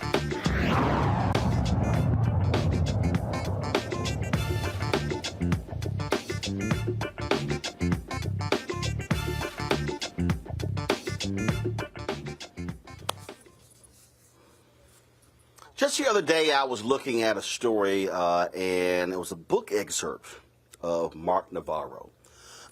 Excuse me, Mark Navarro was a Super Bowl winning tight end for the New York Giants, and he was talking about the injuries and the pain and all the different things that he has gone through, and said that life really wasn't worth it anymore, and then began to seek some help. What a lot of people don't realize is that for a number of professional athletes, when the cheering stops, when you don't have the accolades and the praise, is a very lonely existence. These are people who literally have received this and felt this love and adoration from elementary school, junior high, high school, college, and in the pros. And then they lose the teamwork, if you will. They lose the camaraderie of the locker room. And they literally are now in a place where what they were so used to, where someone really controlled their schedule and they knew exactly what to eat, and weight room, and all those different things along those lines, and now their world's totally changed. And this month is Suicide Prevention Month. And we don't think about that a lot. We don't think about what happens with people who commit suicide, especially athletes. The other day, I was looking on Instagram, and there was a sister who was a realtor out of Atlanta and Los Angeles, and she had posted about 3 weeks ago that her mother had passed away. And she then posted this week that she said this has been difficult, but her mother actually took her life. And it's hard for us to talk about these things, but we really have to, because folks endure this. My next guest is a life coach. She's the founder of Elephant in the Room. It is an organization that works with individuals, especially in the area of athletics, to address mental health and wellness. So welcome back to the show, my buddy Keisha Dennis. Keisha, glad to have you on the show. You have been basically on tour. You were in New York Monday night, hanging around with the New York Jets when they came back from that game. Been going to different camps of athletes, visited the Minnesota Vikings. Just share with folks what you're now seeing, where more and more professional athletes are talking about mental health and wellness, and now we're seeing this even trickle down to colleges and high schools. Well, first, thank you so much for having me. It is Suicide Prevention Month, and it also is the start of the NFL season. So we're excited that football is back, but we do have to talk about some of the things that happened during off season. As you mentioned, I've spent a lot of time during the off season talking to guys and being incorporated into their camps where they have been spending time with youth, explaining the importance of mental health along with doing some of the physical drills. So I've had a chance to talk with many of the student athletes, collegiate athletes, as well as pro athletes about how they want to continue to incorporate mental health because it's just as important as physical health. Something that we did over the summer, we had a camp with Rob Covington, with the LA Clippers, as well as Sauce Gardner. And in both of those camps, it was towards the end of the session. We had all the kids come together and really be present and really talk about mental health. And we had the athletes. They wanted to share their stories. And I think they're more and more, as time has gone by, athletes in general, they want to share the wisdom and knowledge that they're learning and more about mental health so that they can, the athletes that they're training at the camps today, they're going to be our future Hall of Famers and our future Pro Bowlers. And so it's just as important to shed light on this the younger they are.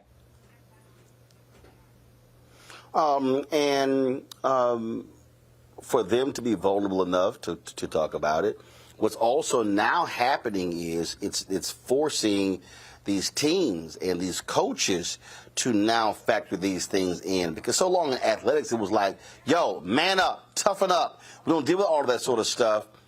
And what's interesting is you're now seeing coaches, you're now seeing people in the front office have to now acknowledge the realities of depression, anxiety, all these different things that are part of, all things that go under this mental health umbrella. Yeah, absolutely.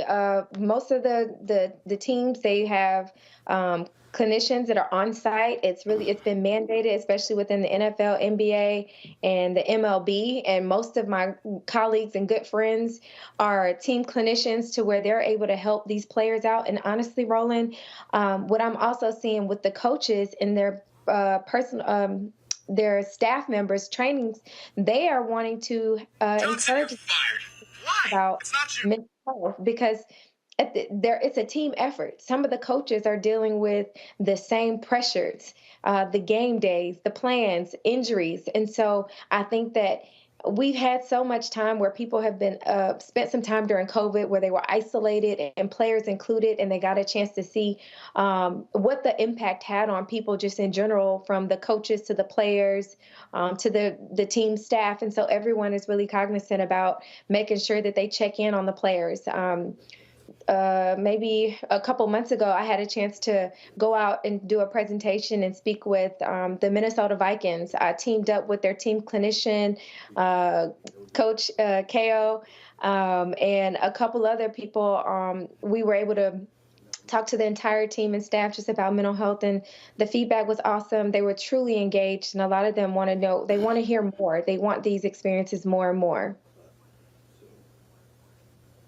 I know somebody watching, they say, well, okay, Roland, you're talking about mental health and mental wellness and the Suicide Prevention Month, but these things actually escalate. And what ends up happening is a lot of people who get to that point, they feel isolated and feel as if there's nobody they can talk to and share with. And that's also one of the things that you are encouraging these athletes to do. Absolutely. We want them to normalize and talk about mental health and them utilizing their platform. It's not something that's required for work. It's something that they realize is truly important. It's something that they deal with themselves, and they decide, you know what, as a collective, the more that we can normalize those conversations, the more that we can glamorize those conversations to where it doesn't feel uncomfortable when you're sharing that you're dealing with something, or you're not caught off guard and have that sinking in your stomach when one of your friends or your teammates tell you that they're dealing with something, or just educating them on learning some of the signs and symptoms of someone who may present suicide ideations and discussions. And so I think that a lot of the players now, it's becoming more of a topic. It needs to be more of a topic, and it's for the greater good of the entire team and the sports just in general. I know recently I was watching. Mm-hmm. Sure. No, go ahead. Oh, no, I was just thinking about I think I saw something the other day with the U.S. Open. They made it a point to have a panel, and I believe Naomi Osaka was on the panel along with Michael Phelps, just continuing to have those discussions, continuing to bring out some pivotal points to make sure that people know that they're not alone in this fight, and that isolation doesn't mean that, that it's not something that they need to endure on their own. They need to reach out to someone and ask for help. Question from the panel. Michael, you're first. All right. Thanks for coming back and sharing this information with us. I was looking at an article by Dr. Jessica Johnson dealing with more focus on suicide awareness for African Americans. And one of the things that it talks about in the article is how African Americans are more likely to historically turn towards the church when it comes to trying to address mental health, as opposed to seeking a psychologist, psychiatrist, what have you. In your work and in your research, where do you think that comes from, and how can we change that attitude today? A lot of people say, well, I don't need to go to a psychiatrist, I just need Jesus. Right. We hear that so much, especially in many communities. And so recently I've had the opportunity to partner with a church, Dream Center Church here in Atlanta, with Pastor D. She's amazing, a really close friend of mine, but we were able to sit down and have a discussion about doing the work and having the faith. And so it's important that you have faith and you do go to church and you pray about things, and, you also have to put in the work. You have to do the work, the shadow work. You have to talk about some of the thoughts that you're having, depression, anxiety, anything that may be going on, because sometimes just praying about it, it's not going to make everything disappear. But I do think that it had a lot to do with our upbringing. We were always taught not to talk about it, especially at the church. It was like what goes on at home stays at home. And so now we're just trying to break that stigma. And I think it helps if we're able to continue partnering with our spiritual leaders and guidance so that we can work together to create change. All right. Tell them God made psychiatrists. Absolutely. Kelly. Sure. Again, thank you for coming back on the show and raising awareness to this issue. I have, been pretty open on this show and other platforms that I've been on regarding my struggle with mental health and suicidal ideations that I've had. A large reason why I have gotten better is because it felt like, as a woman, as someone who presents as feminine, I have license to be vulnerable. I have license to seek help. What I've noticed specifically, we were talking about athletes, whether you are a man, woman, what have you, is that because of the athletic mentality, you don't feel like you have license to do that, hence the isolation and the like. And the irony being that you're, depending on the sport, you're far from isolated. So how do you dismantle that notion of isolation within the team environment so that they can get the help that they need? That's a really great question, and something that we're also doing at the Elephant in the Room. We've created it's a program. So this year, the organization, we are the NFLPA's Charitable Partner of the Year for mental health. And so within this program, we've been able to work with some collegiate athletes. And I do think that this is going to be the same for some of the professional athletes. But I've been able to create an ecosystem. And I have a group of HBCU student athletes from all over the state of Georgia at different schools. But being able to create that ecosystem where you have a group of people that are like-minded, share the same likes, and also they're able to be vulnerable during that time that they spend with us. We also provide them with a few free therapy sessions so that whenever we have our meetings, they're able to talk amongst each other and they can really relate. And I do believe that that translates over to the field, because I do think that the coaching staff, the team, they have to get together and have more time where they're able to bond and be vulnerable with each other so that they don't feel like they have to isolate themselves, especially when it comes to injuries, because everyone's not okay. It's a really dangerous sport. Most athletes endure physicality. And so it's important that they rally together and you find a community so that you don't feel isolated and alone in this fight. All right, then. All right. For folks who want more information, where do they go for the elephant in the room? Yes, you can find us. Our website is www.theelephantintheRoomInc.org, and we are on socials at The Elephant in the Room Inc. And you can also text TEITR to 707070 to support. All right. Keisha Dennis, always a pleasure. Thank you so very much. Good to see you. Likewise. Thank you, guys. Thanks a bunch. Folks, that's it. Let me thank Kelly, Michael, for being on the panel today. Thank you so very much. Folks, we're here at the House of Hope in just a few minutes. Literally, the McDonald's Inspiration Gospel Tour is going to be kicking off. Unbelievable talent who's there. We're in Chicago tonight. We'll be in Detroit tomorrow, 7 p.m. at the Fox Theater. Coming soon to Philadelphia, Atlanta, Jackson, Mississippi, Dallas, Texas. And we can't wait to show you some of the great interviews. We've had some amazing interviews with Sir the Baptist, with the Walls family, Hezekiah Walker, Doe. And boy, wait till y'all see this interview we did with Brie Babineau. She is absolutely hilarious. And so looking forward to it. If you want to get tickets to future concerts, simply go to blackandpositivelygolden.com. You can get the tickets there. And so again, we're here at the House of Hope. We're in Chicago. Come on by, folks, and check us out. I look forward to spending some time with you. That's it, folks. I appreciate all of you for joining us. Thank you so very much.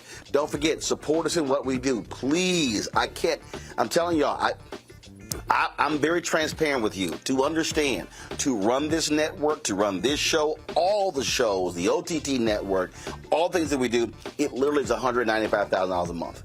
Straight up, that's what it is. So your support is absolutely crucial.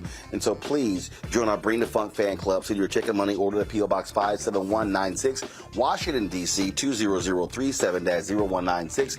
Cash App is $RM Unfiltered. PayPal are Martin Unfiltered. Venmo is RM Unfiltered. Zelle is Roland at RolandSMartin.com. Roland at RolandMartinUnfiltered.com. And don't forget, we also want you to download the Black Star Network app, Apple phone, Android phone, Apple TV, Android TV, Roku, Amazon Fire TV, Xbox One, Samsung Smart TV, and of course, be sure to get a copy of my book, White Fear, How the Browning of America is Making White Folks Lose Their Minds, available at bookstores nationwide.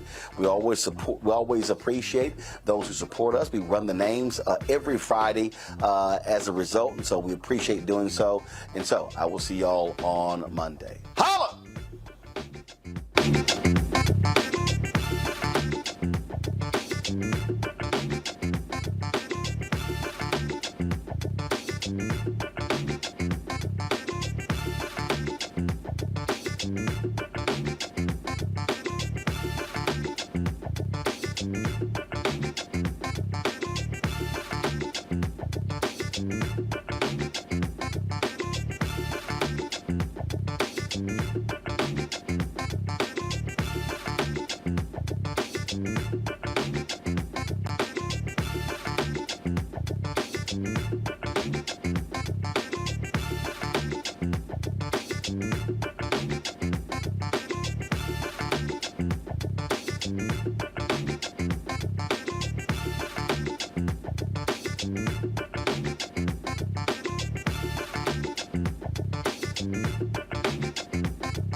much.